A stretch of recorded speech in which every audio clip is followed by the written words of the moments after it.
আমি সবাইকে বলবো যে নিমরাজ তেল নেন, কেননা আমরা প্রত্যেকবারে এবারও নিয়ে আসলাম নিমরাজের প্রচার আপনাদের আর লাইভ নিউজ চকুলিয়ার মাধ্যম দিয়ে। তো সবাইকে বলবো একমাত্র লাগাবার চেষ্টা করবেন এই নিমরাজ তেলটি, ভারতের বিখ্যাত তেল। কেননা এই তেলটি আমরা প্রত্যেক জায়গায় প্রত্যেক হাটে আমরা প্রচার করি, কেন এটা বাবলু জাদুঘরের নিমরাজ তেল, ভারতের বিখ্যাত তেল।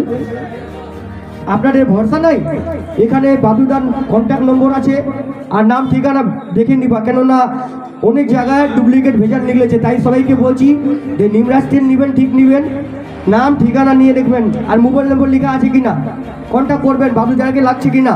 রাত্রেবেলায় কন্ট্যাক্ট করবেন, বাবলু যদি উঠায় তো ঠিক পারে, তার মানে নিমরাজ তেল এটা সঠিক। আপনারা যদি কোনো জায়গায় কিনবেন নিমরাজ তেলটা ভেজালও হতে পারে, ডুপ্লিকেটও হতে পারে, অনেক হাজার হাজার হকারবেলা লিভার আছে এই নিমরাজ তেলটি। তাই বলছি আপনারা যারা কিনবেন অরিজিনাল কিনবেন। আপনারা চলে আসবেন প্রচার গাড়ির সামনে। আমাদের এই প্রচার গাড়ি সব জায়গায় লাগা হয়, সব হাটে লাগা হয়, যেমন চকুলিয়া হাট, জান্টা হাট, তারপর ধুমডাঙ্গি।